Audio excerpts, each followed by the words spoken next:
Greetings. My name is Barbara Flores, your current CABE president, and we'd like to welcome you to this CABE 2022 featured panel for the National Committee on Effective Literacy. This panel addresses one of the most significant equity issues in education for all our students, and particularly our emergent bilingual and English learner students, literacy and biliteracy development, and features the authors of the white paper toward comprehensive effective literacy policy and instruction for English learner and emergent bilingual students. It is my pleasure to introduce our panelists for this session, Dr. Kathy Escamilla, Dr. Jody Slavic, and the other panel facilitator, Martha Hernandez, and myself. Dr. Kathy Escamilla is Professor Emerita at the Bueno Center for Multicultural Education in the School of Education at University of Colorado Boulder. Her research centers on educational issues related to Spanish-speaking language minority students in the United States schools. She has served as a bilingual teacher, school administrator, president of NAVE, co-editor of the Bilingual Research Journal, and chairperson of the Bilingual Special Interest Group for AERA. Dr. Jody Slavic is a research associate and director of professional development at Literacy Squared at the Bueno Center and the School of Education at the University of Colorado Boulder. She has served as a dual language coach, district ESL dual language resource teacher, middle school ESL and Spanish language arts teacher, elementary bilingual teacher, and adult ESL teacher.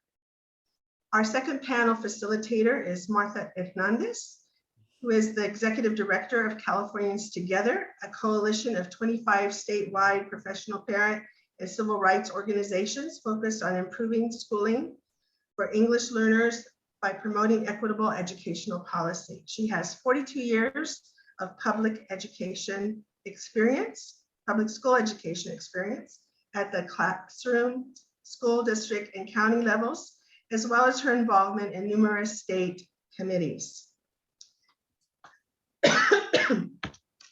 Please join me in welcoming them all to our panelists. But before we get started, as your facilitator also this afternoon, I want to just say that our theme for CABE is stand up, get up, our biliteracy rights, for our biliteracy and multilingual rights. And as I mentioned earlier, our panel will be spotlighting one of those most significant equity issues. Looming on our horizon is yet another harmful educational movement and policy called the science of reading. The science of reading advocate for a one-size-fits-all approach that focuses solely on the teaching of foundational skills instead of an integrated comprehensive approach to language and literacy by literacy development, L1 and L2. Unfortunately, in the United States, educational systems have a history of treating bilingualism and culture as deficits to be addressed with instructional practices and curriculum that only serves to keep our children at the lowest levels of achievement. We all remember when bilingual and English learners were pulled from their classes to learn English at the expense of subject matter content. And most recently, the $1 billion reading first debacle that failed everyone. The science of reading is reading first, point 2 again. The science of reading focuses on foundational skills alone, will also have these negative consequences of failure because they waste precious classroom time teaching our kids only phonics and other low-level skills exclusively. CABE and our partners at Californians Together endorse a more comprehensive approach and practices that are research and evidence-based and emphasize 5 key theme elements for language arts instruction from the California ELA and ELD framework: meaning making, language development, effective expression, content knowledge, and foundational skills. We must not and will not repeat the history of teaching our children from a deficit perspective for their own good. No, we will stand up, get up, and fight and teach for their biliteracy and multilingual rights. And now I would like to introduce Dr. Lori. I'd like to go over the agenda. We will overview the urgency of now, the history of failed literacy approaches for our English learners, research on biliteracy and effective literacy instruction for emerging bilingual students, a call to action, and about the National Committee on Effective Literacy Resources and Campaign, and the campaign. And now I'd like to introduce Dr. Lori Olson, who will give us an introduction to the history of failed approaches for ELs. In the 1990s, concern about a reading crisis in the United States fueled national research and policies that were aimed at trying to close gaps and address the literacy crisis back then. And the No Child Left Behind Act of 2001 ushered in a federal $1 billion a year campaign of professional development known as Reading First, which was a key part of holding schools accountable for ensuring that all students would score at grade level in reading by third grade. Reading First required schools to adopt, quote, scientific research-based reading programs, based in large part on the research of the National Reading Panel, which several years earlier had summarized the research on literacy instruction as a set of 5 components of reading: phonemic awareness, phonics, fluency, vocabulary, and comprehension. The National Reading Panel was a really important leap forward in defining effective reading instruction. But as they explained in the introduction to their report itself, the panel, quote, and I quote, "the panel did not address issues relevant to second language learning," unquote. And yet, despite this, a one-size-fits-all scientific literacy approach was implemented for all students, including English learners, with structures in place to ensure implementation with fidelity. As this graphic depicts, there was this major narrowing of the understanding of language and literacy that was whittled down from that broad, robust understanding to a focus on literacy. So for example, oral language largely fell away from instruction during this time. It was all about literacy. And then that narrowed focus on literacy got narrowed further to be primarily a matter of reading, de-emphasizing writing and the key interrelationship between reading and writing. So literacy instruction became thought of just as reading instruction. And then the understanding of reading instruction was further narrowed from the 5 components that the National Reading Panel had described to a focus primarily on foundational reading skills. And even that was further narrowed to phonics or decoding. So small you can barely see it on the right side of that screen, but somehow amplified in practice to being what people thought about when they thought about what reading instruction needed to be. An extensive evaluation of Reading First found that while there was a significant impact on decoding skills among first grade students, it didn't hold for subsequent grades. And furthermore, the evaluation found that Reading First did not produce an impact on reading comprehension at all in grades 1, 2, 3. And there was no improvement on student motivation or engagement in literacy either. Across the nation, gaps in literacy skills for our English learners did not close. And indeed, the National Assessment for Education Progress, the NAEP, confirmed Reading First failure to reduce reading gaps for this population.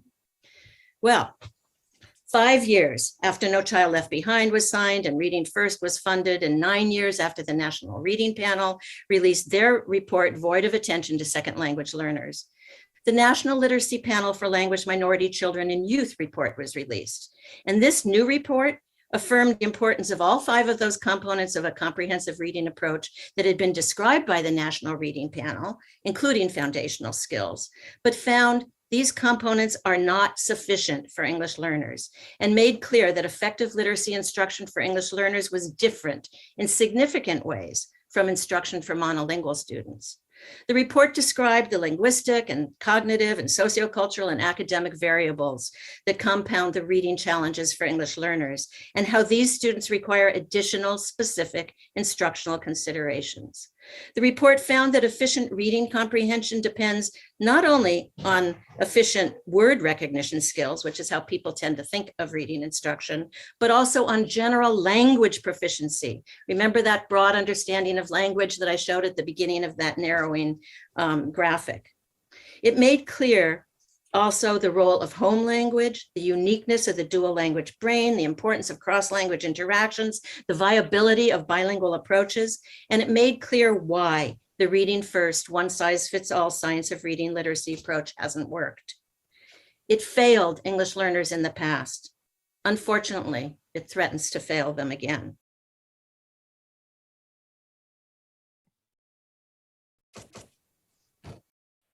Thank you, Dr. Alston. And now I'd like to introduce Dr. Kathy Escamilla, who will speak to the urgency of now. Why this issue?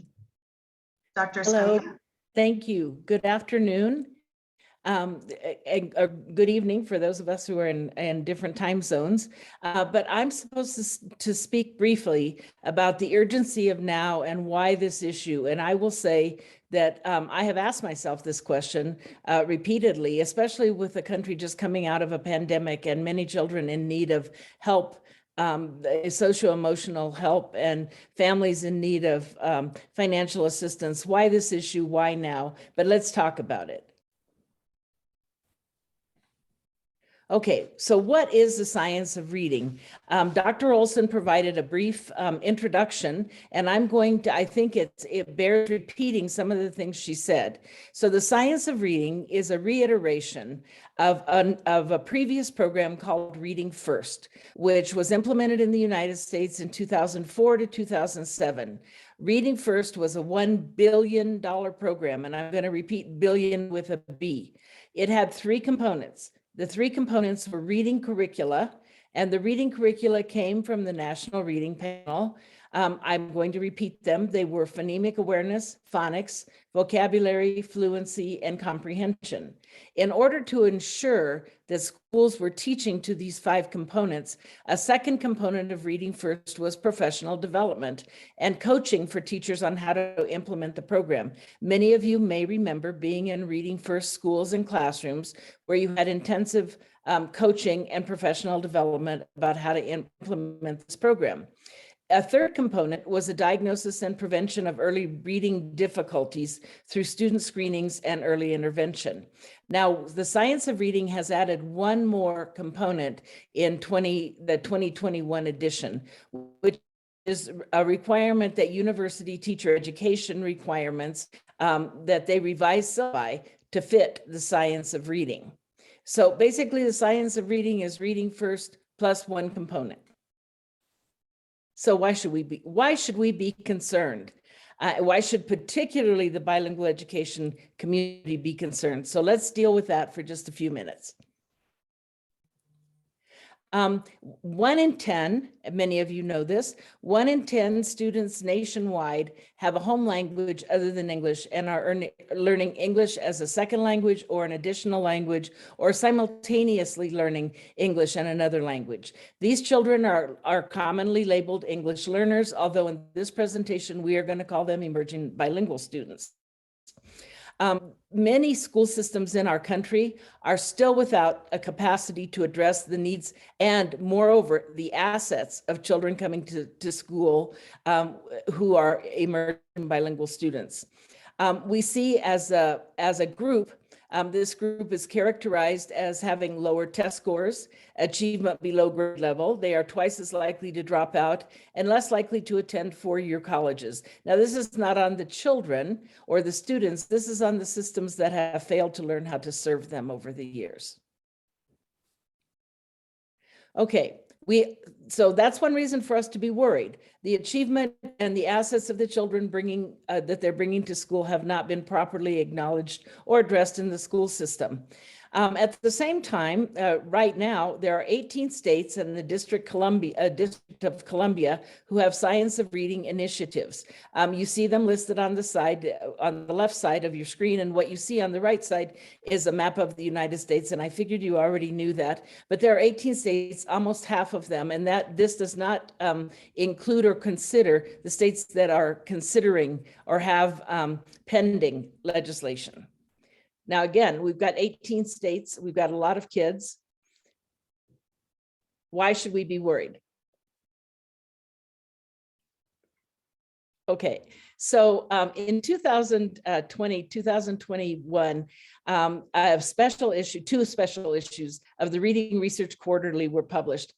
I had the pleasure of helping to edit these special editions, and the purpose of the special issues were to critique to challenge, and to support, in some ways, the science of reading, the new science of reading movement. But I would like to express to you that we had way more submissions to manuscripts than we could possibly publish. And I've picked out some of the things that people were worried about, the list of concerns. Here are just a few with regard to the science of reading in the United States. So Daniel shares that despite the changing demographics in the United States, mainstream reading research remains entrenched in Anglocentrism, Eurocentrism, and another form of ethnocentrism, that is of alphabetism. So the science of reading does not consider languages other than English, for the most part, and is pretty much exclusive to alphabetic language. The extreme inconsistency of English spelling and sound correspondence has confined the science of reading to an insular, Anglocentric research agenda, addressing theoretical and applied issues with limited relevance for a universal science of reading. This is a science of reading for monolingual English-speaking kids, emphasis mine. Ackerman and Schultz add, the science of reading should attend to linguistic, cultural, and individual variation, honoring and leveraging different student strengths. The SOR needs to be reimagined to make it more robust and socially just. And finally, Claude Goldenberg adds, bilingual education promotes bilingualism and biliteracy, which has mostly been ignored in the debates over literacy instruction in English only versus bilingual education. So there were plenty of concerns raised. And if we move on, what can we conclude for that? Is that the science of reading has mostly been based on monolingual English ideologies. Now you see there a picture that says the Great Reading Debate. I would like to say that the debate has mostly been about monolingual English children and monolingual English theories and teaching practices. In our field, we completely agree that children need to learn foundational skills in one or more language. There's no debate about that in our community. What we are concerned about and what we're here today to talk about is the limits of foundational skills teaching. We know that our kids who are learning to speak and read, speak and understand English at the same time they're learning to read and write, need more than the foundational skills. They need foundational skills plus. So the same isn't equal, and that's what we're worried about. That's why we should all be concerned. Okay, so here's what we know. The teaching reading to emerging bilingual kids is both alike and different than teaching monolingual English learners. It's alike in that we all agree children need to learn in English the foundational skills. How we teach them the foundational skills is another story for other people who are going to speak this evening. What's different is that emerging bilingual learners are learning to understand and speak English while they're learning to read and write. And that is a big difference.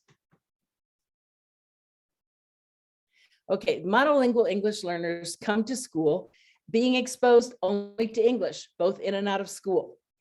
They speak and are learning the language of status, power, and prestige, both in and out of school. They have one linguistic resource to use in communication and learning. Very important, they can understand teacher instructional language. When the teacher says, children do this, they know that she is giving them instruction. Reading programs and assessments have been developed for them and their language, and we will say again, and in the case of Reading First, has failed them. Emerging bilingual learners, on the other hand, emerging bilingual learners use and hear two languages, at times English at school and another language at home or in the community, at times two languages in school under the best of circumstances. Emerging bilingual students use both of their linguistic resources when producing and interacting with text, but English-only programs instruct and assess as if the students are monolingual. Emerging bilingual students use translanguaging strategies, but frequently in English-only programs, the use of the translanguaging is seen as a sign of confusion. Emerging bilingual kids have to learn to understand teacher instructional language as well as how to decode words.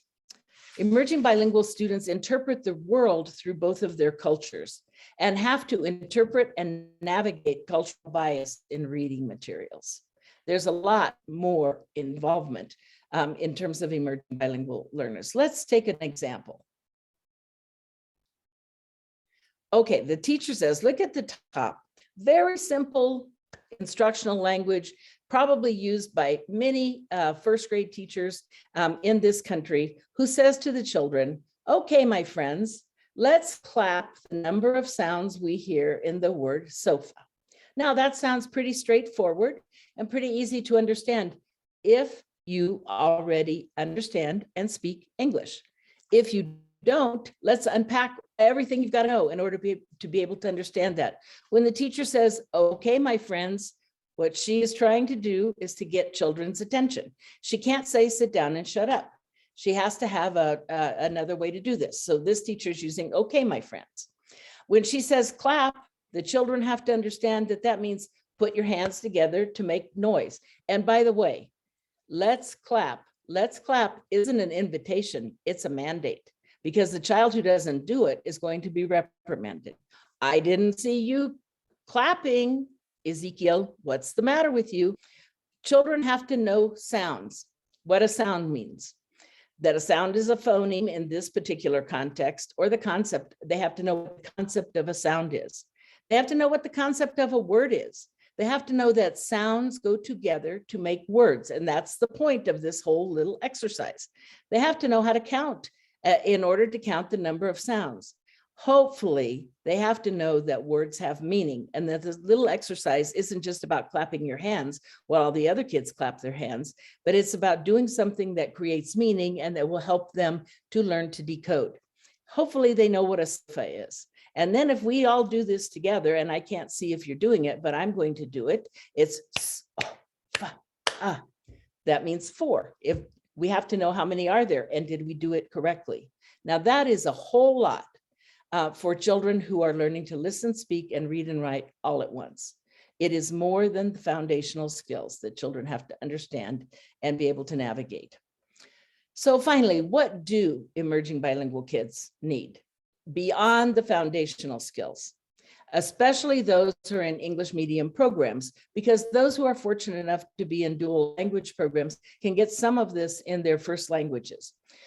We would argue that kids need English language development and daily reading instruction, both. We will ask, when do we do this with a 90-minute literacy block that has been fully devoted in many cases to teaching foundational skills? When do we do ELT, which is usually a 45-minute block?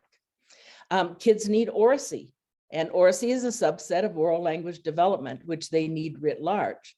They need writing. Writing has been omitted from a lot of the science of reading programs that we've seen in many states. They need meta-language development. They need to learn how language works. They need to know that when the teacher says, okay, my friends, that means be quiet. She's asking for your attention. They need to see themselves in the curriculum. This is a sociocultural issue.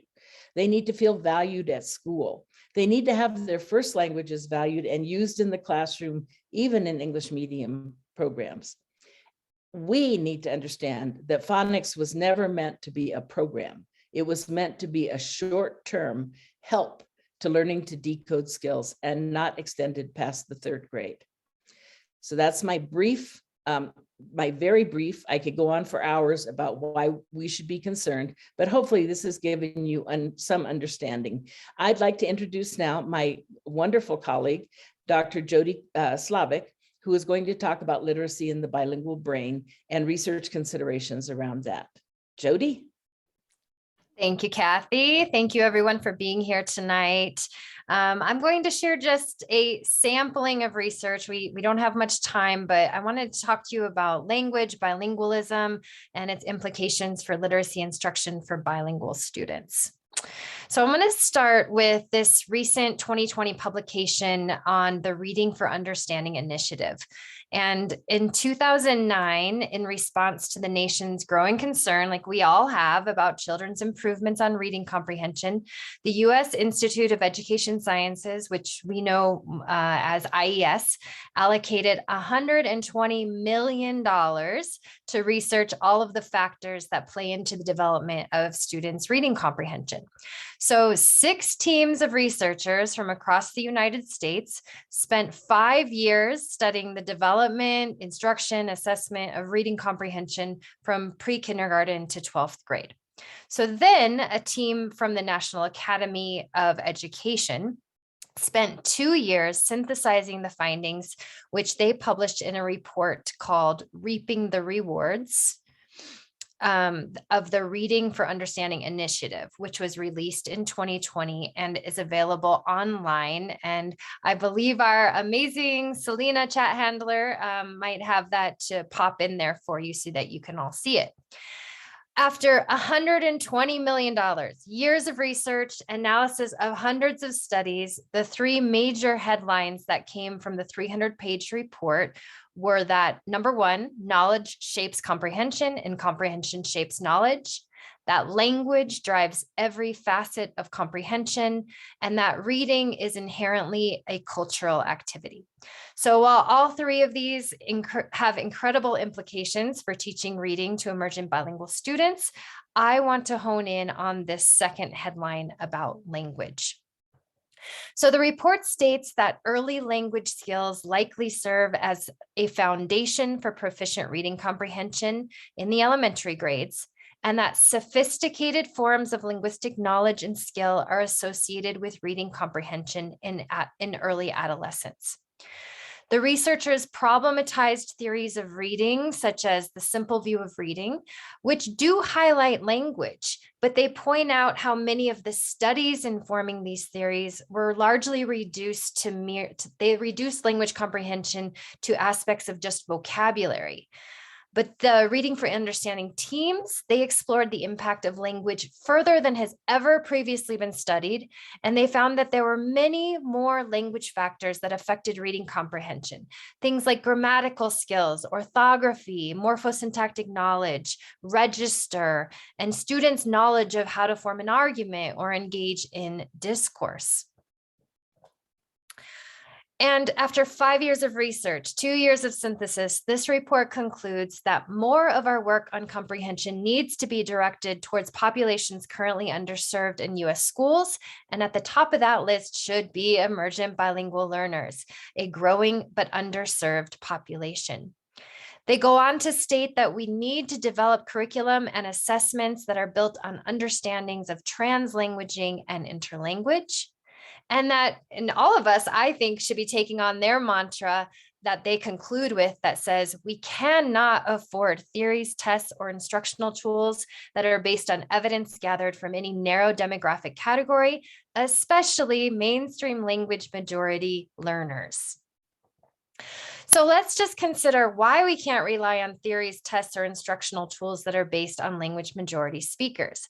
I'm going to highlight some of the research that points to the way that bilingual brains are different from monolingual brains and why this is important when we are approaching literacy.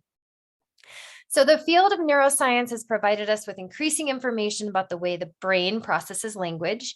And so, for example, we know that all infants around the world are born as linguistic geniuses. They're born with that capacity to discern sounds from every single language on Earth.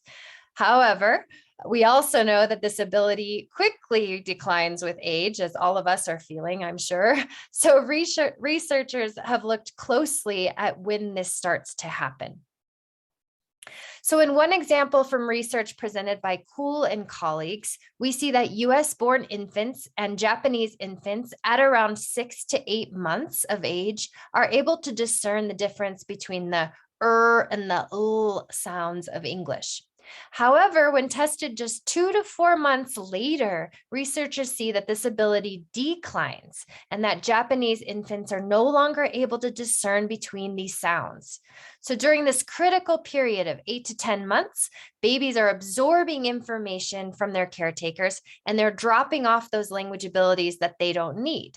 So in this case, distinctions between the and the sounds aren't present in the Japanese language. And so the baby's brains don't mark that distinction as being necessary. So in other words, they become culturally bound listeners. The same was found for US infants when discerning sounds in other languages. So prior to 8 months, US infants were able to discern between these two sounds in Mandarin, the same as Taiwanese infants. But a few months later, they are no longer able to hear the differences in those sounds. So that raises really interesting questions about bilingual individuals, because bilinguals are absorbing information from at least 2 different languages depending on who's talking. So to explore this, the researchers exposed US-born babies to 12 sessions where they were exposed to Mandarin. And the babies exposed to Mandarin performed up here. So you can see by the blue triangle, they performed just as well as Taiwanese infants. And that's compared to the control group, which was only exposed to English. So that demonstrates that babies will take more statistics in whatever language they're actually exposed to. And we know that early exposure is important and fundamentally changes the way the brain processes language, which is important because if you have a Spanish speaking student who grew up without exposure to English, and you're asking them to discern between the sounds ah, like in cat, and ah, as in cot, which don't exist in Spanish, they may not be able to readily hear those sounds. And while this might cause them to score low on a phonemic awareness test, it doesn't mean that they can't read or that they can't discern other phonemes. This also tells us that the age of exposure to second language is extremely important and emphasizes the point that emergent bilingual students are not one homogeneous group. Another important point that we know about the bilingual brain is that both languages are always active whenever bilinguals are listening to speech, when they're reading words or producing speech in either language. And this is exemplified in research by Pierce and colleagues, where MRI data revealed that the brains of adolescents who had been adopted from China, right here in the middle, before the age of 1, and never spoke Mandarin again after the age of 1, lit up in very similar ways to adolescents who had grown up bilingually and had been exposed to linguistic elements in both languages, which both of these brains look extremely different than the monolingual brain. So that research contributes to the theory of holistic bilingualism that states what is known and understood in one language contributes to what is known and understood in the other. And so if we think about that using the analogy of 2 waterfalls, if I'm learning and experiencing things in Spanish, for example, represented by this left stream, and learning and experiencing things in English, represented by this right stream, both of these waterfalls end up flowing together to fill up this pond or conceptual reservoir. And once that knowledge is in that pond, it's impossible to separate back out into its individual Spanish and English particles, right? So holistic bilingualism manifests in many, many ways in the classroom, but I'm going to give you one simple example. So when a child, for example, is asked on this phonemic awareness test to say rojo, sin la r, and the student answers ed, the child is using their entire linguistic repertoire to demonstrate the skill that's being assessed. The child understands the phonemic concepts being asked of them, but they would not score proficiently if the teacher was following the scoring protocol. And this also means that bilingual students perform differently on assessments than monolingual students. So let's look at this example with 3rd graders Brooke and Pilar. So the publisher's end of year benchmark, let's say, is 38. And when tested at the end of the year, Brooke, who's in an English only program, scores a 38 in English. And we're all like, woo, celebrate that she's on grade level, right? But Pilar, who's in a bilingual program, tests at a 34 in Spanish and a 20 in English. And we're suddenly worried that Pilar isn't where she needs to be. She's not a benchmark. We end up flagging her for interventions, and many more things occur. But what we're not seeing is everything going on below the surface. If we think about a student's developing reading skills as the waterfall, we see all of Brooke's skills and knowledge about reading coming into her conceptual reservoir, symbolized by this pond, and we measure her skills as being at a 38. If we consider Pilar's reading skills and knowledge that are developing in Spanish right here, and we measure that at a 34, and in English, the reading skills that she's acquiring, we measure that at a 20. What we're not looking at is her entire linguistic repertoire, right? And so we actually see her developing a deeper reservoir about language and reading than Brooke. Right? So the field has plenty of research showing that that bilingual students develop at different rates than monolingual speakers. And by the end of elementary school, with quality bilingual programming, they can end up catching up or outperforming monolingual speakers. Their waterfalls are just as long, but their ponds are even more full. Unfortunately, this phenomenon is not currently being captured by the monolingual lens that dominates our assessments. We also know that there's a difference between reading instruction in Spanish and English due to the structure of the language. We know that the reciprocity between oral language, reading, and writing is especially important in languages with transparent orthographies. Spanish has a relatively transparent orthography compared to English. For example, there are 5 vowel sounds in Spanish compared with the 20 or so vowel combinations in English. And for example, the f sound in Spanish is represented by the letter F, yet in English, the f sound can be represented by several different letter combinations. So even though reading is just as complex and the skills are the same, there's evidence that children learning to read in languages with transparent orthographies often learn to decode more quickly than those learning to read in languages like English. Differences like these are concerning when we start to hear that bilingual teachers around the country are being forced to spend lengthy amounts of time teaching phonics and phonemic awareness in Spanish, which is not necessary. In fact, this was demonstrated in a study conducted by Goldenberg and colleagues who wanted to know how important it was to teach phonemic awareness to children learning to read in Spanish. They examined the instruction and reading performance of 3 groups of students. One group of students in Mexico learning to read in Spanish, emerging bilingual students in the United States learning to read in Spanish and English, much like in many of our bilingual programs, and emergent bilingual students learning to read in English only in the United States. Their purpose was to examine the relationship between phonemic awareness and Spanish reading skill acquisition. So classroom observations in US and Mexican classrooms showed that 85% of instructional time was spent teaching phonemic awareness in kindergarten US classrooms, and then about 56% of the time in 1st and 2nd grade. This is compared to only 9% of the instructional time in the Mexican classrooms.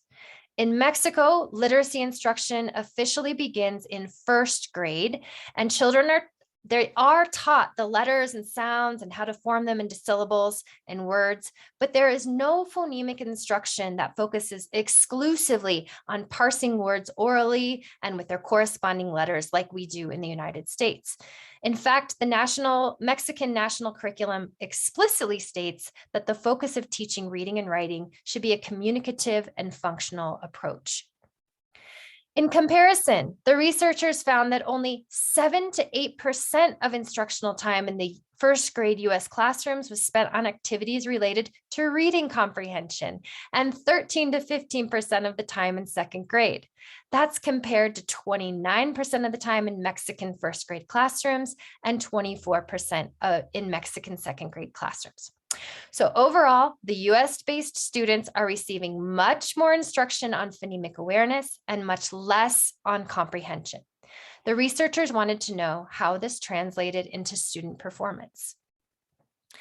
So as you may suspect, US-based students in both Spanish and English classrooms outperformed the Mexican students on phonemic awareness, which makes sense, right? Because they're receiving so much more instruction on phonemic awareness. However, what's really interesting is that on letter ID and on word attack skills, the Mexican children, that's the solid line here, made far more rapid gains during that first year than students in the US, catching up to or surpassing the skills of US instructed students. And ultimately, they performed just as well on passage comprehension as did US-based students learning to read in Spanish, despite starting literacy instruction in first grade and without receiving a large dose of phonemic awareness instruction. So note, and I just want to point out before I move on that this line right here are the emergent bilingual students who are in English only programs. They performed below their counterparts in bilingual programs on all subtests. A note to all of us. So what does this research tell us? A lot of time is spent teaching phonemic awareness in the US in both Spanish and English. Children in Mexico catch up or surpass US instructed children in reading despite a lack of phonemic awareness instruction. Phonemic awareness instruction might not be helpful, much less necessary for learning to read in Spanish. And due to the transparency and consistency of Spanish orthography, phonemic awareness instruction is probably unnecessary in Spanish. So out of everything I shared with you, just to summarize, we know that the complexities of language inform all aspects of literacy. We know that the bilingual brain is different than the monolingual brain, and that the internal structure of the language should be what informs literacy instruction. And therefore, it is not adequate for policies to insist on the implementation of instructional and assessment tools and guidelines that are based on monolingual research perspectives. So now from here, I'm going to share a clip from our colleague, Dr. Lori Olson, who's actually not able to be here tonight, but we have her recorded. So that's why it looks a little different on your screen. But she's going to share what effective literacy education for English learners should include. She's going to share 8 aspects of effective literacy instruction for emergent bilingual students. Fortunately, we have a strong and consistent and coherent academic research and literature base to guide effective literacy approaches for English learners. And I'm going to describe some key elements from that research as it applies to students who are in mainstream or ESL or English taught settings, or in California, what we call integrated ELD settings.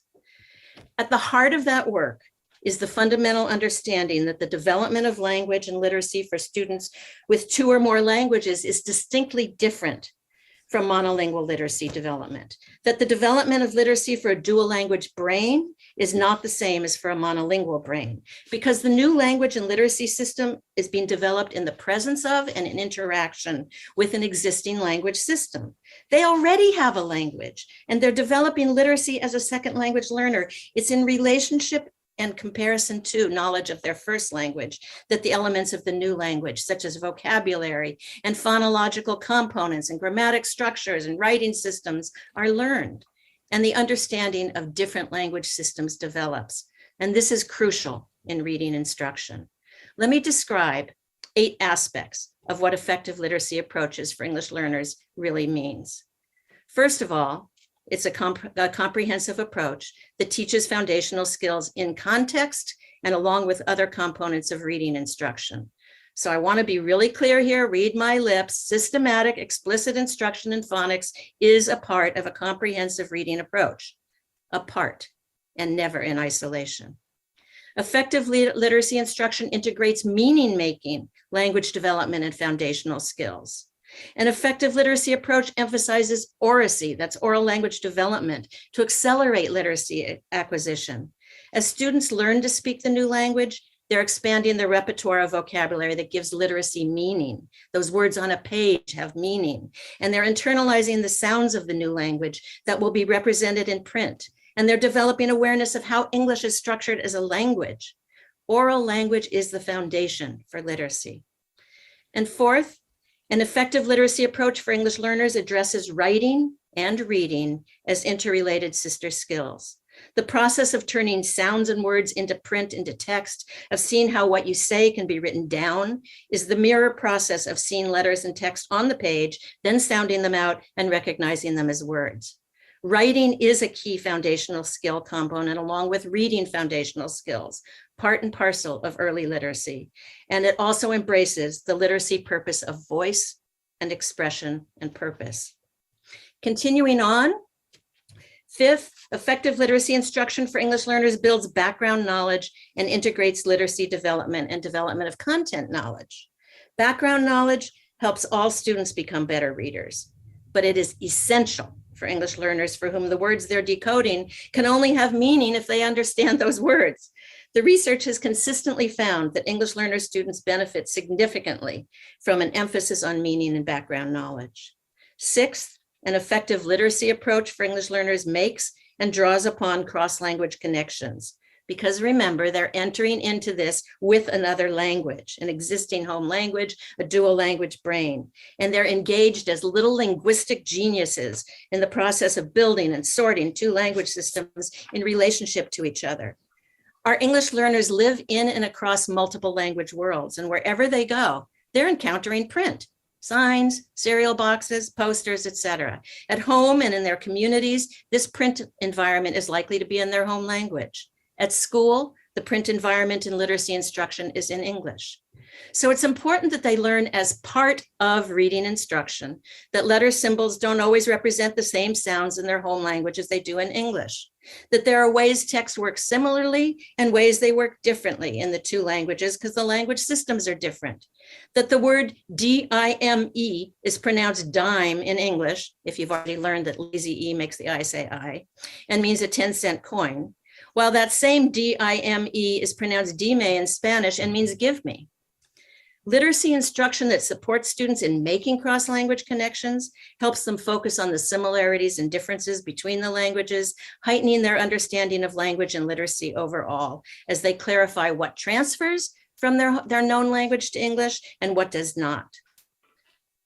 They learn to understand how English is structured, that in English, for example, as they read a sentence, they're going to encounter an adjective, a describing word before the noun, while in Spanish, the adjective comes after the noun, Casablanca versus White House.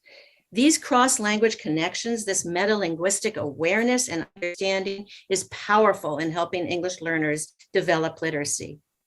And furthermore, cross-language connections leverage and support the home language as well as they build that muscle of the bilingual brain, gaining the cognitive advantages we know bilingualism confers.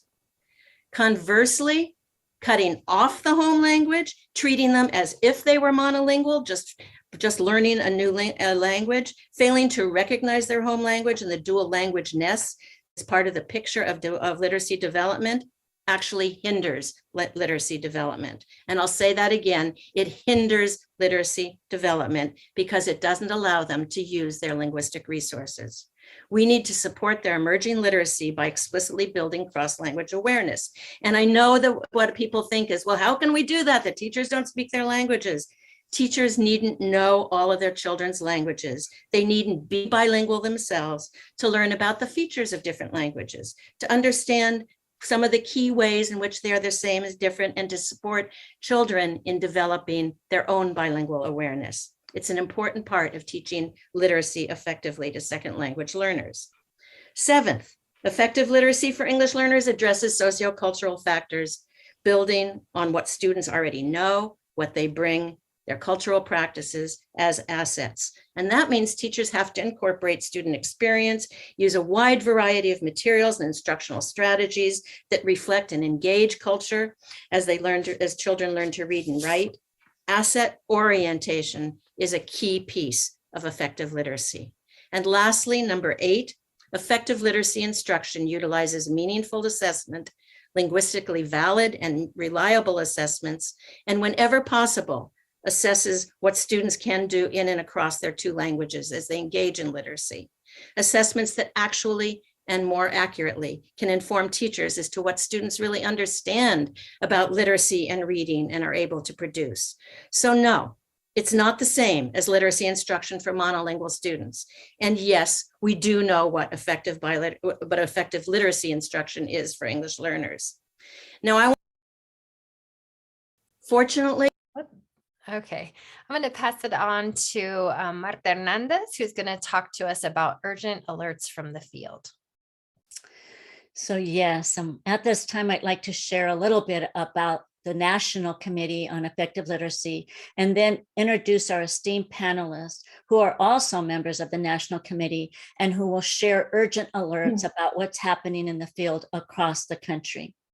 And so as you can see, the National Committee on Effective Literacy is made up of researchers, teacher educators, teachers, administrators, school board members, and advocates from across the nation with deep expertise in literacy and the education of English learner students. We came together and formed our committee as we became concerned about the gravity of what is happening in the field and how the current science of reading movement and other literacy initiatives are overlooking the research on English learners. Our purpose is to uplift the research, policies, and practices to ensure that English learners, emergent bilingual students, become proficient readers and writers in English and preferably more languages. And so at this time, I will introduce our panelists. So with us, we have Socorro Herrera, who is a professor in the Department of Curriculum and Instruction in the College of Education at Kansas State University. She serves as the executive director of the Center for Intercultural and Multilingual Advocacy. Her research focuses on literacy and academic opportunities with culturally, linguistically diverse students and their families, reading strategies, and teacher preparation for diverse classrooms. And she will be sharing with us teacher anecdotes on the implementation of the science of reading from the state of Kansas. David Rogers is another of our panelists, and he is the executive director of Dual Language Education of New Mexico, which is a grassroots educational nonprofit organization serving the professional and informational needs of New Mexican communities that wish to develop, refine, and or implement dual language education programs. And he will highlight what is happening legislatively and otherwise in New Mexico. Shelley Spiegel-Coleman is also serving as a panelist, and she was the founding executive director of Californians Together and currently serves as the organization's strategic advisor. Shelley was the senior project director for the Multilingual Academic Support Unit for the Los Angeles County Office of Education. With us also, we have Cristina Sanchez-Lopez, who is an education specialist at the Illinois Resource Center, as well as an associate with the Paridad Consulting. She collaborates with the educators on developing culturally and linguistically responsive multi-tiered systems of support, MTSS, and literacy across the content areas, multilingual education, English learners and special education, as well as supporting pre-K educators who serve multilingual learners. And then we have Esther de Esther de Jong, who is a professor in the School of Teaching and Learning. She teaches courses in bilingual and bicultural education and in curriculum methods and assessment for English speakers of other languages. Her research interests include two-way bilingual education and other integrated models for language minority schooling, educational language policy, and teacher preparation for bilingual students. And we are going to start with Socorro. So Socorro. Good evening or afternoon, wherever you might find yourself. It's exciting for me to be here. Most of my days are spent in schools across the country and mainly in the Midwest because I drive every day. And so I'd like for you to think about the words that come from teachers and from the observations, because oftentimes when we hear about what's happening across the country currently with reading instruction, we say to ourselves, that's not possibly what could be happening. But if you go to the next slide and you just take a minute to reflect, these were pictures I took somewhere in the United States in a classroom where 1 hour of every day is spent on decoding and phonics.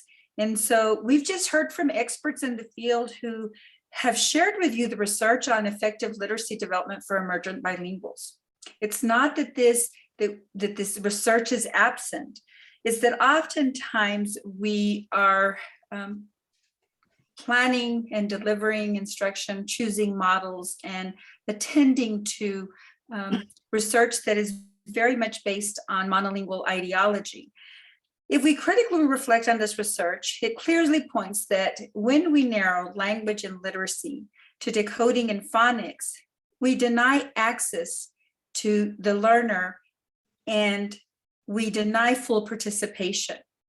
That access is denied when we don't allow for the rich linguistic repertoire, including the native language, to be available to them to be able to access and to enter into learning to read. And reading, to learn. And so as we move forward in these conversations, we must remember that when we, and I thank you for moving it to the last slide. I was like, well, that was magic. They knew exactly where we're going, is that our teachers have been prepared, or many teachers across the country have been prepared to understand that reading instruction should not be limited to hours of decoding and instruction that is devoid of being contextualized in the lived experience, the sociocultural linguistic, the linguistic dimension, and attending to the cognitive dimension that Jody talked about.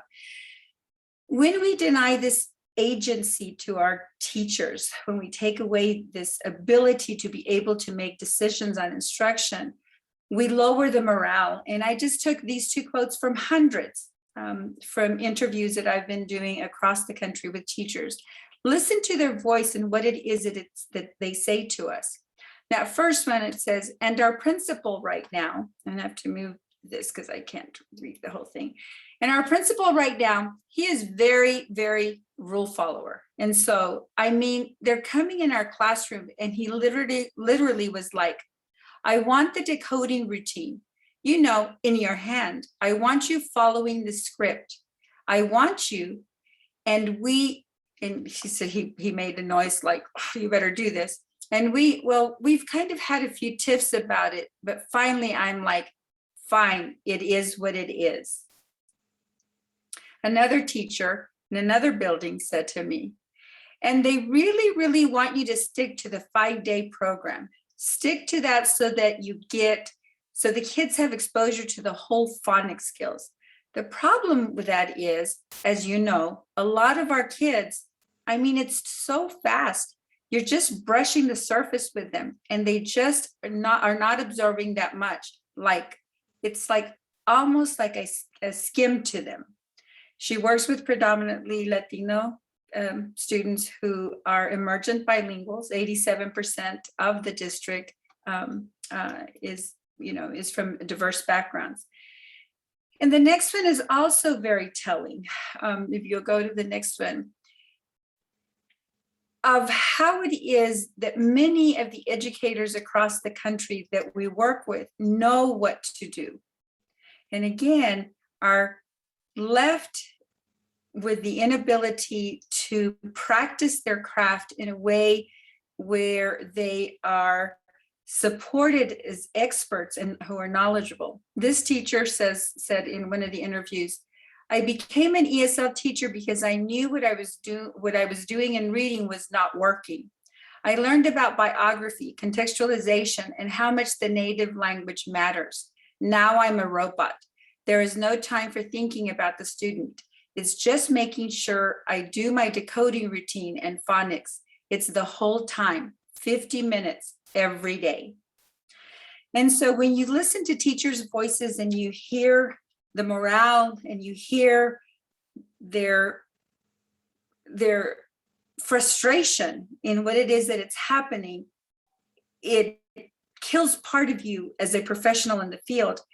But for me, I think what the hardest thing is to sit in classroom for hours and to see kids withering on the vine, frustrated, not engaged, not motivated, and not because the capacities for learning aren't there, but because of the decontextualized nature of the instruction that they're receiving. And so I ask you to think about, are we asking teachers who have been prepared for dual language programs, who have endorsements and certifications in English as a second language, have we asked them where it is that they situate themselves as they provide this reading instruction, where they feel, as you've heard these voices, as robots, as individuals being forced to do something and often giving up. So thank you. Thank you, Socorro. And now we go to Dave Rogers. David.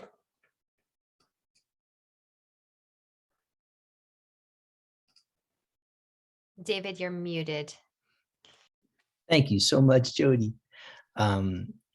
I just was saying that I'm just honored to be here this evening with these colleagues who are all very much aware of the danger that we're facing with this monolingual English-centric approach to literacy development. And just to share a little bit on what's happening in New Mexico, is we were one of the early states to adopt legislation and act under the guise of an initiative that would help or require early screening and intervention for students displaying characteristics of dyslexia. And this bill was passed in March of 2019 in our state, and it flew through both our House and our Senate and was quickly signed off on by our governor. But now we know that the policymakers who saw this bill did not really understand what the implications were. And three of those are listed here. That what happened once this bill was passed, with the understanding that it was somehow going to help us identify and hopefully better serve students that had some reading difficulties, we actually got the establishment of the New Mexico Structured Literacy Department under this bill, which is still to this day the primary guidance center for our state in leading, providing guidance for literacy development and providing training to teachers. And of course, that aligns with the science of reading, and it definitely is a monolingual English-centric approach. Through this department, we've launched the letters training, which I'm sure you've heard of, for all kinder and second grade teachers, which now has been completed in our state. And this led to, of course, some requirements for teachers in their instructional, in their literacy block, in their daily literacy block in their classrooms. And the requirement in our state is that 40% of your literacy block needs to be focused on English phonics. Now, in what's a literacy block? Maybe 90 minutes, maybe you can squeeze 120 minutes into it. I know we try to establish at least 2 hours of literacy development in the dual language program, but when 40% has to be committed to English phonics, well, I'll speak about that here in a second. Just this March, some rule changes were made to also align with the act that we have to deal with, and now that rule change requires teachers to complete 80 hours of professional development, and this is the part that really is mind-boggling to many of us.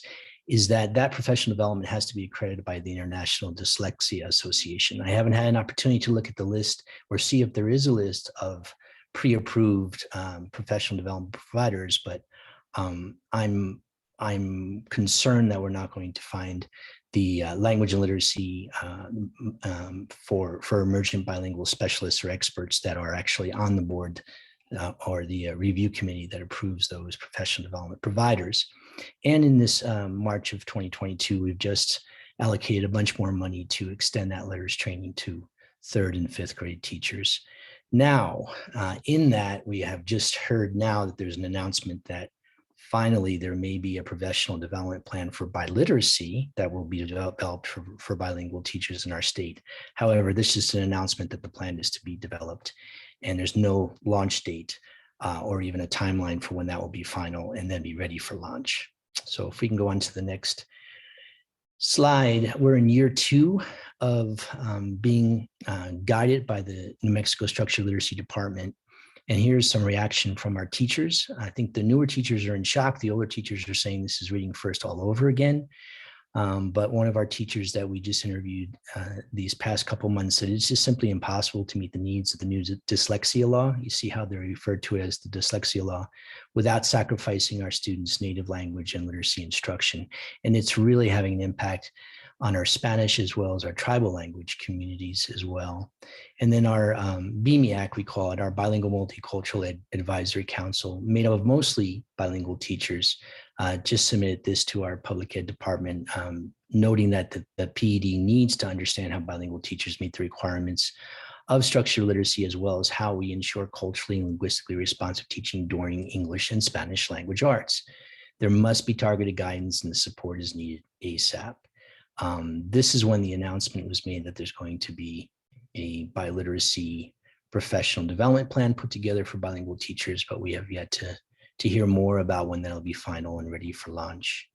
And in my final slide, I just wanted to kind of say, where does that leave us currently in New Mexico? Well, people there's consensus here for those who are committed to bilingual multicultural education programs, including dual language, that there's no way to fit it all in.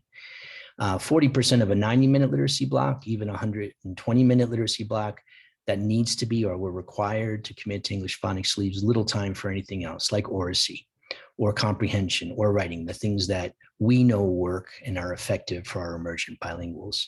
We're sacrificing any, and in some cases all, time that we once had for Indigenous literacy, which is a commitment to oral language tradition and in our tribal language communities that have languages that aren't written or aren't permitted to be written. And of course, Spanish language arts instruction, where are we going to fit that in as well? Our strongest 90-10 and 80-20 dual language education programs are currently out of compliance because there's no way that they can fit enough English phonics time in to meet the letter of the law. And in fact, they're sort of being forced to break the law. And our administrators, and I was listening carefully to Socorro, and she was sharing what one of her teachers that she observed had said is our administrators are accountable to this mandate now. And it's a mandate that doesn't support effective literacy or biliteracy instruction. For the administrators who are very knowledgeable and committed to dual language or bilingual multicultural education, well, they're probably fighting to try to figure out how to navigate this new law.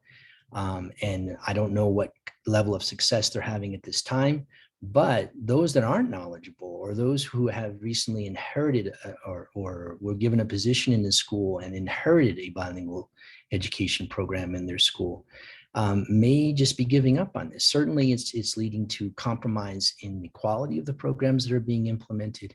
And I fear that we're going to see less programs implemented due to the current mandate that's in place. And there's new reading curriculums that are coming off of the printing presses now that are aligned with structural literacy and are being sold as being aligned to structural literacy. And they're now replacing curriculums that once supported effective literacy and biliteracy development programs. It's frustrating teachers, and it's not looking, it's just causing quite a struggle at this time in our state. So we do hope, and we are pushing, the hope being that there's an announcement that there will be a biliteracy professional development plan, or a pathway, if you will, for some strong effective literacy support or guidance on how to develop in a biliteracy environment. And we are also pushing with our policymakers. We tried to push two pieces of legislation in the last 2 years that would have allowed us to develop a pathway for bilingual educators to receive the literacy and the biliteracy support they need.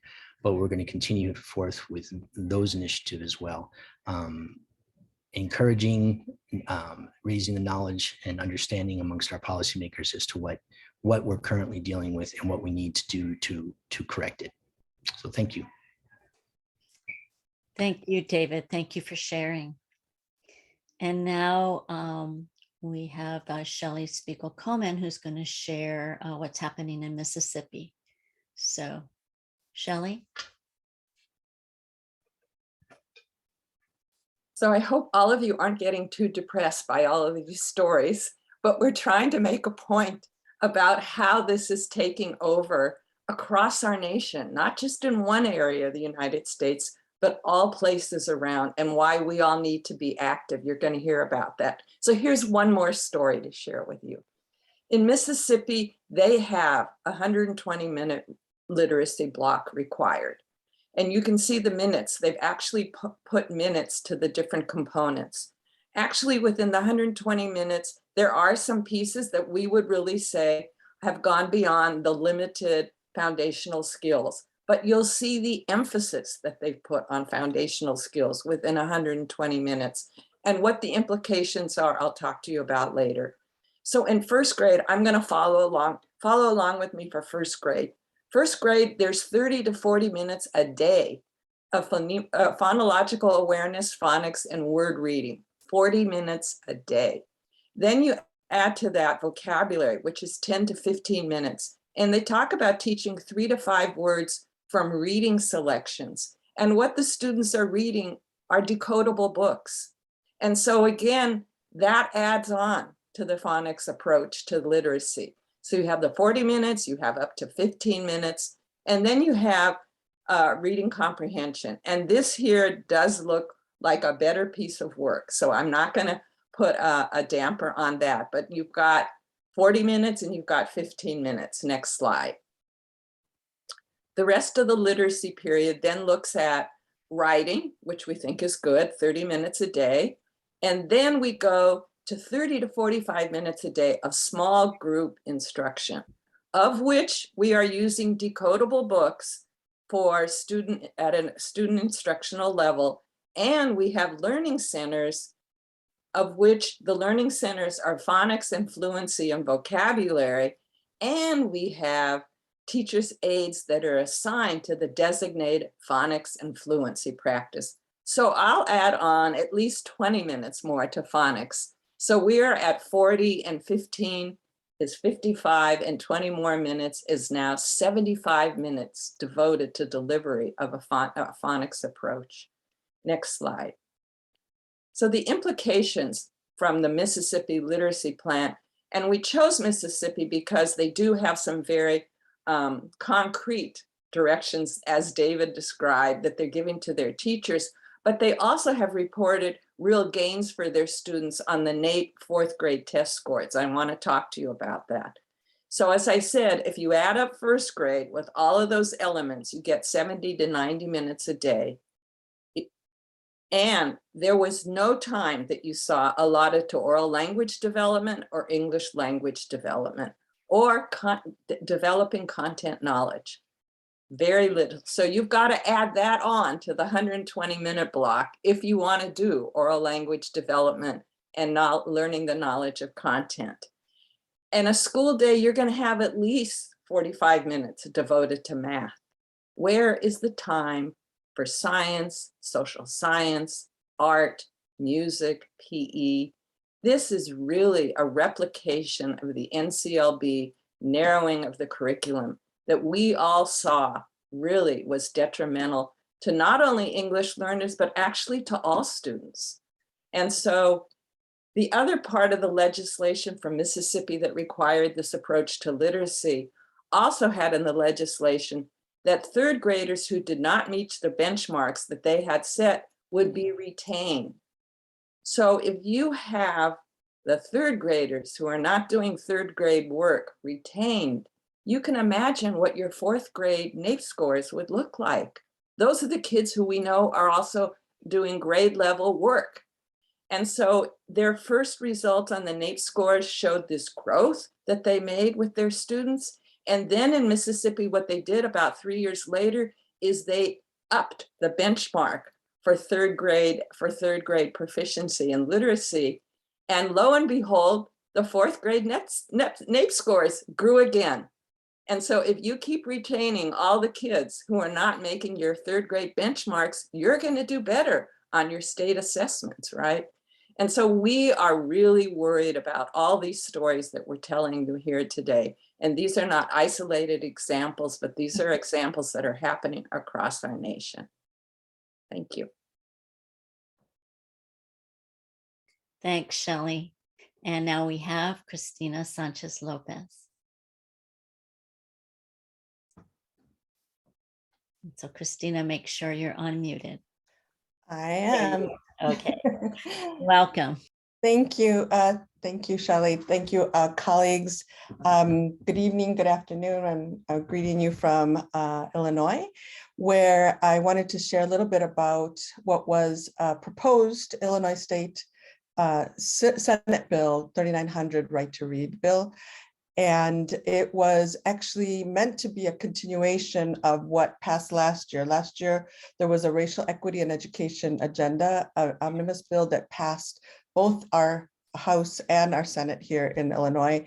And this was meant to be a continuation. And it's interesting what Shelley mentioned, because the sponsoring senators were pointed to the Mississippi experiment as something to look at. And fortunately, they did reject that because of the retention component.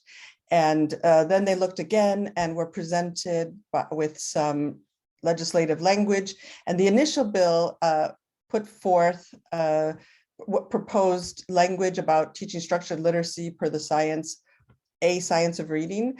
It required that our State Board of Education vet curricular programs and fund certain literacy grants using COVID funds, federal funds. They also were requiring that there be a separate content test for science of reading in foundational skills for all teachers. So even if you are already teaching reading, in order to be able to teach reading to any child in our public schools, they'd have to pass another content test. They required that all official state professional development agencies teach structured literacy.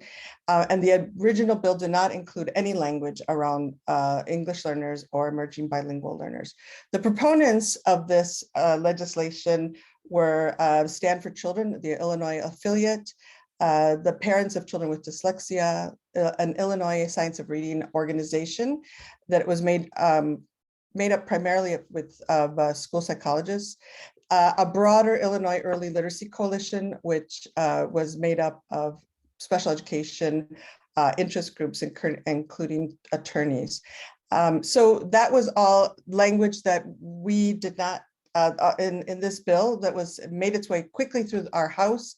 And when it was already slated to be for the second reading in our state Senate, all of a sudden we found out about this. So if you could go to the next page. So many stakeholders showed concern about some of the components of the legislation. It's a very delicate conversation we had here in Illinois, because there were many constituents that were agreeing that many children of color, brown and Black children in the state of Illinois had been disproportionately affected by the pandemic. And so the reality is we did want to do something, but many, and you can see many of these organizations did not feel that the language of the bill was appropriate, that it was too restricting, and that it harkened back to reading first failures for these same groups. So we came together with different stakeholders, and we were able, to the credit of the sponsoring senator, to convene meetings to discuss our concerns with her. So you can go ahead and you can see the wide-ranging constituents there. So so we had many meetings together and bringing all perspectives together. And again, to the credit of our state, the sponsoring state senator, she decided that the issues were too complex and that the bill would do damage to children, and as it was written, and tabled it. And we were able to, there was going to be a vote on it March 25th. The deadline would be April 8th. So we believe that it is tabled and will not be looked at on April 8th. But she did table the legislation for further consideration to address some of these points of contention. So what's been proposed, and I'm not sure that it's accepted yet, but this is going forward, is that the Illinois State Board of Education will do an audit of the existing content test, because the state board believed that many of the elements that they were suggesting for a new content test were already embedded into our existing tests. And as many states, Illinois is really struggling with teacher shortage, and putting this extra burden on teachers would just really cause more of a chaos in our state. And so that audit will go forward. Universities, both public and private, and the deans of universities have agreed to allow an agreed upon outside audit of the reading syllabi that exist already, and to look at the elements of the existing syllabi in preparation, teacher preparation courses. The universities also will arrange to have a convening in Central Illinois to bring practitioners and some of the concerned constituents in this coalition to come and visit classrooms and agreed upon classrooms around reading, and to see what's going on in terms of reading instruction in teacher preparation programs. And we're also going to convene a broader stakeholder group. Many of the people that and the groups that I mentioned in the previous slide, will convene over the summer to develop not language for legislation, but guidance. So to develop comprehensive literacy instruction guidance that really supports all student groups across all grade levels. Because much of the emphasis was on initial literacy and early literacy, but through conversations, the realization is that we need to support literacy and practitioners to be able to implement high quality comprehensive literacy, and to highlight where that is already happening as well. So we have some hope in Illinois going forward that we have been able to avoid, at least initially, that more restrictive legislation, and moving forward, not necessarily with legislation, but with guidance and support for educators and children and stakeholders. So stay tuned. We hope to give you good news coming up. Thank you so much, Christina, for that update. And now we go to Esther, who is going to focus on teacher education. Esther, there you are. Hi, everybody. Greetings from Florida, where it is evening at this particular juncture. I'm going to start at the end of the call for action, because it's very clear, as you've been listening to all of these stories, that clearly teachers are in the middle. Some people would say in the crossfire of all of these pieces, and are being sometimes bombarded with all kinds of professional development. And as you've been hearing, now it's also feeding back into formal, initial teacher preparation programs. And so I think we need to it's really clear, right? The teachers must be prepared to provide effective literacy to English language learners in emerging bilinguals. And that goes for practicing teachers as well as for teacher candidates. So I think we can all agree on that. What that looks like, as you have heard today, there's elements of what that effective literacy instruction is that the science of reading is kind of skipping over, and hope this presentation has helped kind of solidify some of those components. I want to also point out that sometimes we focus so much on the teachers that we forget that teachers are surrounded by people who can either make their lives a lot easier or a lot harder. I think Sokoto's example was a great example of the role of administrators. We also have the role of coaches, education teachers, school psychologists, everybody who helps is part of that team that works with children and families. And everybody needs to have that understanding of what effective literacy means. So I want to kind of do a little bit of a plug for not just teacher preparation or teacher education, but also what do we do to prepare all of these other people and educators that are part of the educational system that will affect the children that we work with. So this is really important, right? Because we are the ones as teachers who are putting these pieces into practice. And for teacher preparation, the question then becomes, how do we prepare teachers? So the first comment I want to make is that right now, even now, many states do not have comprehensive requirements for teacher preparation, particularly mainstream teacher preparation for English language learners and emerging bilinguals. I think we need to stop and think about that for just a moment. We're talking about giving a bilingual perspective to science of reading, but the truth of the matter is that many mainstream or key teacher candidates, as they go through initial teacher preparation, they're not even exposed to anything related to bilingual learners. So that's something policy-wise and call for action we need to make sure that we do. So here's the tricky part.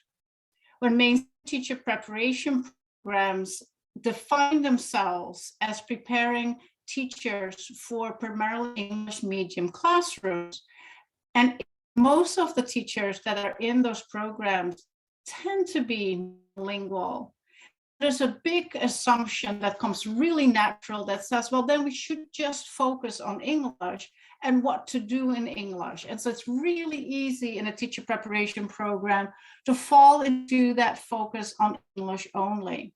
So what I want to do in the next slide is to kind of say, so we need to have professional learning, but we also need to push a little bit further from what we might be doing if we are paying attention to preparation of mainstream teachers in particular, because we know that many of our children are in mainstream classrooms. They do not find themselves in dual language education classrooms, right?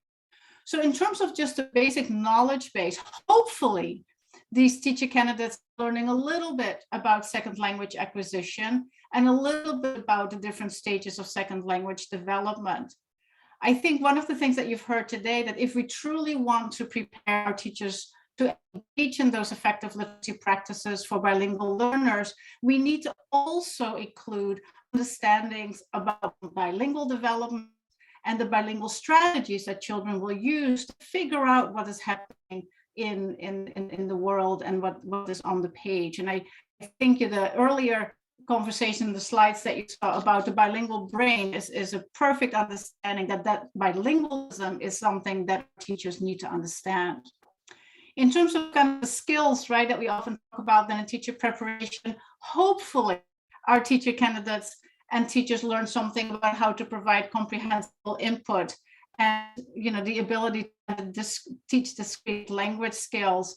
What you've heard today is we need to push a little bit further and say, well, it's not enough to just do that, and say, how do you scaffold in English only? We need to also make sure that teachers know and are learning as part of the professional learning how to integrate language, culture, and content for meaningful communication. You have heard this several times, the kind of stripping of meaning that is happening across the nation. And then I say we often talk about teacher positions, and sometimes we talk about, okay, teacher beliefs, and I would challenge us in teacher education who are working in professional development programs that we need to go beyond what do you believe about English language learners, but to really encourage and them to make a commitment to the equity that is necessary in order for English language learners to have access to those effective practices.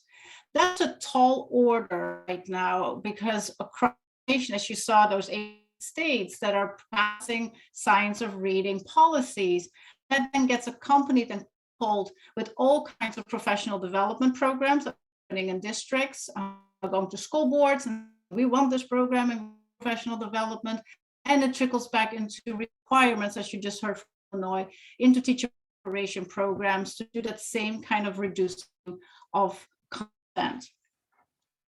There are some promising practices, though, to help move beyond this kind of English-only focus or lack of focus. And I want to list just a few of those to encourage us to also think about ways that we can think more bilingually and approach the teacher preparation part from more of a bilingual perspective and recognizing that that's what's necessary. And here are just a few things that some people who've done some work in let's say, elementary or secondary teacher preparation program have done.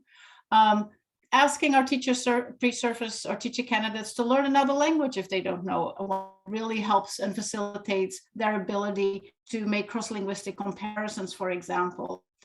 Language portraits, drawing where you see how you think about language is a strategy that might be useful. Linguistic autobiographies, doing case studies of bilingual learners really helps to see what the resource and the repertoires that our children bring to the classroom.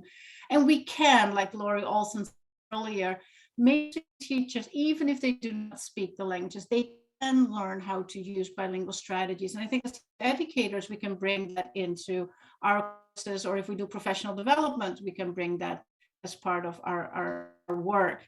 So it's a very important and a challenging piece, but I would say our job right now is to stand up and resist this monolingual approach to both teacher preparation and effective literacy practices. Thank you.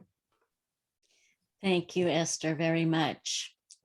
And I would like to share what's happening in California, which really we have a very different landscape.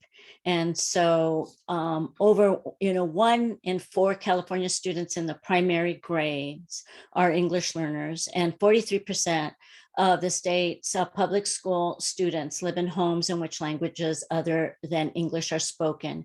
And very definitely the literacy achievement of these students is an urgent equity issue for our state.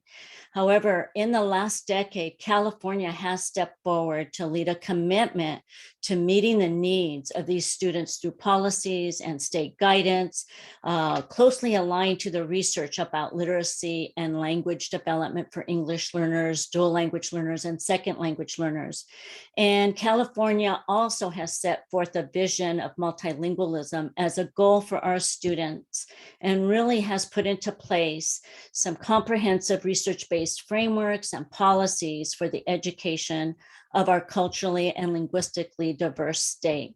And so today, as these new literacy initiatives are taking shape, it is very essential that they be aligned with and build upon the frame of California's strong English learner policies that reflect the research on effective practices for English learner and emergent bilingual students, and that honor the vision that California has set for our students. And as you can see, there are 4 documents, the California English Language Development Standards, the EDGE Initiative, Proposition 58, which superseded Proposition 227, and that set forth this multilingual vision for California. The California English Learner Roadmap Policy, which is California's English Learner Policy. And then, of course, the California English Language Arts English Language Development Framework.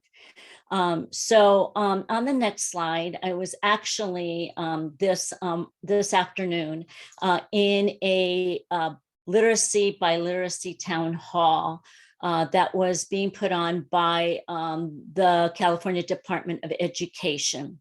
And so in response to a question in the chat that states, what position will California take when it comes to the tension between balanced literacy and structured literacy? Our president of the California State Board of Education, Linda Darling Hammond, responded, both are needed. They should not be placed at odds. Structured literacy is the pathway into decoding and developing the building blocks for reading, but in successful districts, it is embedded in reading. In successful districts, it is embedded in and leads into an approach that includes reading, writing, listening, and speaking in multiple contexts and ways and across subject areas. They are not at odds. They should be complementary. And I think that she was endorsing a comprehensive integrated literacy model that we support for our emergent bilingual learners. Next slide, please. However, we too have a law. Some legislation, which is SB 488. And this legislation requires the implementation of a literacy instruction performance assessment that assesses credential candidates for competence in instruction in literacy. We used to have what was called the RICA, but here it states very clearly in this legislation, included but not limited to evidence-based methods of teaching foundational reading skills. And so a program resource guide was developed that identifies the teaching knowledge, skills, and abilities that Esther was talking about that are needed to provide literacy instruction that aligns with the ELA, ELD framework. And this resource guide is going to be available for the future design team that advises the Commission on Teacher Credentialing staff, and of course the contractor during the development of this literacy performance assessment. And then of course we'll be of course, sending it to a commission-approved teacher preparation programs. And what we noted is that there are 14 pages delineating those essential literacy skills for teacher preparation, that content on foundational skills. And only 13 pages combined are focused on the other 4 themes of meaning making, effective expression, language development, and content knowledge. Next slide, please. And so, of course, in addition, the language in the bill indicates that foundational skills warrant high priority instructional attention in the early school years. However, we know that California's Common Core standards require students to be critical thinkers with 21st century skills, of which multiliteracy is one, but are very concerned that a lack of comprehensive focus on meaning making, language development, effective expression, and content knowledge, as well as foundational skills, a comprehensive focus in the early grades will not prepare students to achieve these high standards in the upper grades. So we are monitoring this very, very closely. And so this wave hasn't reached California in terms of what's happening in classrooms, but we were really worried about the implementation of these practices.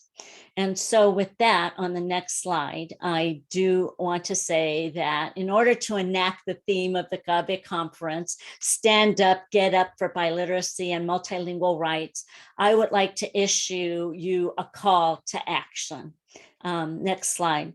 The National Committee for Effective Literacy is calling for a focus on investing in what we know works for English learners, a comprehensive integrated literacy approach based on research on second language learners, not an open door to repeating the narrow and inadequately informed one-size-fits-all focus on foundational skill approaches and the mistakes of the past. You've heard our panelists, and they all are talking about Reading First 2.0. So when policy and programs do not address the specific needs and research base related to literacy for English learners and emergent bilingual students, too often the result is a crucially missed opportunity to provide effective and powerful literacy development for this population that has too often been left behind. And so on the next slide, the National Committee has a growing list of partner organizations and individual members from across the nation. And so we are seeking to be a research-based voice on behalf of English learners and emergent bilingual students, and to provide resources to enable you in this space to be a voice as well. Next slide, please. we have commissioned a white paper titled Towards Comprehensive Effective Literacy Policy and Instruction for Emergent Bilingual English Learner Students, written by Dr. Kathy Escamilla, Dr. Lori Olson, and Dr. Jody Slapik, all of whom you've heard today. And of course, what the contents of this white paper, of course, we do have the context and the history's warning of failed literacy initiatives of the past. We highlight what we know works in terms of English learners. And also we address the establishment of effective literacy policy practices aligned to the research on emergent bilingual students. And again, we provide recommendations. And so please, we want you to share the white paper on social media. And we have a social media kit that I think the link was placed in the chat. And so please join us and stand up and speak out on this issue. We think that you can access the toolkit also on our website. Next slide. We do have a website. We're asking you to visit it. And so if that link could be please placed in the chat, our website, you can read the research. You can view the webinar that we presented on February 17th when we launched this campaign. You can download the white paper and sign the petition. And I will say a little bit more about the petition in another slide. Next slide, please. I want everyone to know that there will be other white papers and briefs on key topics, such as the implications of the research for teacher preparation, specific attention to early childhood education. We will need to do one on this whole issue as it relates to biliteracy programs, and also an issue on the topic of dyslexia. We will be conducting more webinars and podcasts. So please check the website to stay tuned to these. And of course, we're making presentations throughout the country at conferences like this conference, our annual CABE conference. And so next slide. Again, as we heard from our panelists, the science of reading, interpretation of narrow one-size-fits-all emphasis on foundational skills is sweeping the country so fast. It's finding its way into legislation and mandates, infusing changes in teacher preparation, propelling major purchasing of curriculum materials. And so it's really essential that what we know to be effective literacy education for English learners is placed into the hands of and heard by policymakers and decision makers throughout the education system. And so we have a petition, and we are hoping to have people from all over the country, from various organizations and roles, sign it. In fact, it doesn't even have to be our country. It could be Canada. And so we invite teachers, administrators, school board members, researchers, organizations, and parents to sign our petition to support an assets-based and research-based approach to literacy for emergent bilinguals. And again, you can find the petition on our website, and it was also posted in the chat. And so I believe that CABE headquarters lost their internet service. And so I'm going to go to the next slide. I was going to hand it over to Barbara Flores, but I think her connection is very, very unstable. And so, oh, wow, we have people from Ontario, love it. And so we want you to share your story. We want to kind of build a story bank of what's happening in implementation under the banner of the science of reading. What are you being asked to do regarding the science of reading? What are your concerns, if any, about the science of reading? And so please, we ask you to fill out this survey. And again, I think there might be this disconnect between, the professional development that's being provided, but how it's actually being implemented in schools. And so please, we want you to take time to, again, share your stories and what you have seen, happening in classrooms and schools in your neighborhoods and in your counties and cities. And then the next slide, we just want to open it up for any questions and concerns. You can, I think unmute, or you can maybe raise your hand if there are any questions, or put questions in the chat. And we have a lot of people from Ontario here, so that is really great. And so I don't know if there are any questions of the panelists. I know that someone, Zenaida, has said that bilingual teachers need to be supported to develop their advocacy skills to be more confident in voicing their concerns about policy mandates. And what I do want to say is that we will be building a social media guidebook to help our allies, to help those who are in classrooms that don't really know how to articulate appropriate messages, that we will be providing that guidance. And so just keep checking our website and we will be working on that. We know that we need to help people articulate what the issues are when they are sitting around the table and decisions are being made. So Zenaida, thank you for that comment. But again, if you have any questions, we would be happy to hear from you. You can raise your hand or put something in the chat. And,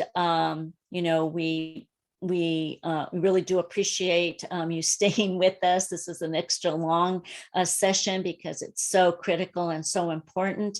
And I really appreciate all of you who have stayed on until 6:32 to engage in this topic. So again, any questions, and please fill out that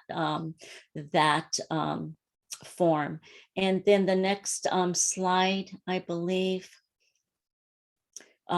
This is just kind of a quote from our white paper, and just a reminder that we cannot afford to lose another generation of English learners, emergent bilingual students, to literacy programs that aren't designed or delivered based on what we know is needed for them, or to relegate them to ineffective instructional approaches that will once again leave them behind. And so again, we thank you for joining us. If you have any questions, please, feel free to ask us.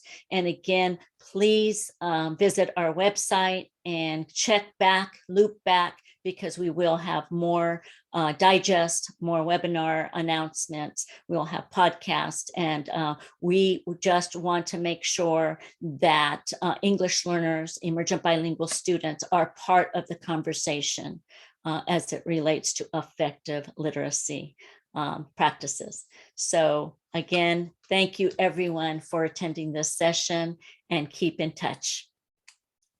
Thank you, Lori. And so I guess if you have no questions, this concludes our presentation. Again, thank you so much for engaging. Thank you. I see Jim Cummins is here, and we are very happy to read his paper on the topic. And I think that's really great. Thanks, all of you.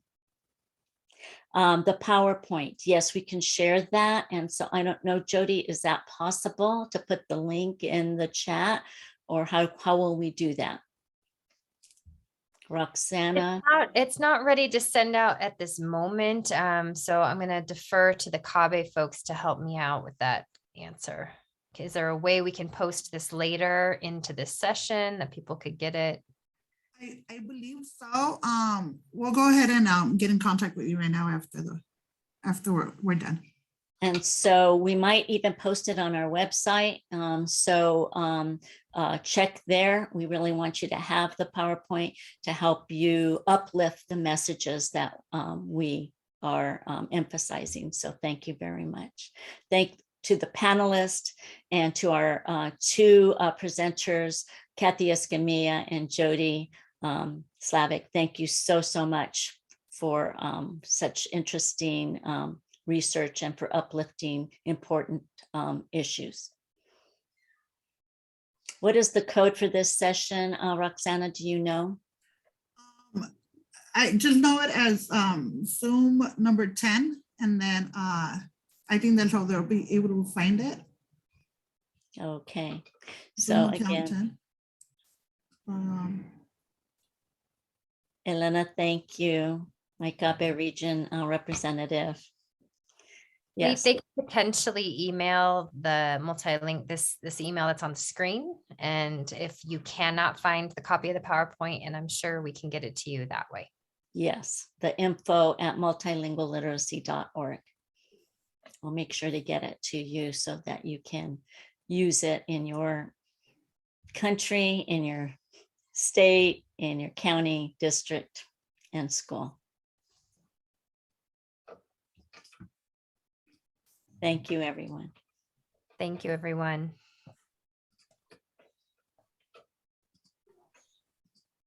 So good to see everyone. So if some of us could stay on, maybe we can talk a bit. So I think if we should also stop the recording if we haven't already. yes, Mhm. please stop the recording. And so, yes, and so Zenaida, thank you for being here, and Alma, Roxanne, Jim. I think the recording was stopped. I believe it was. Jim, are you there? Oh no.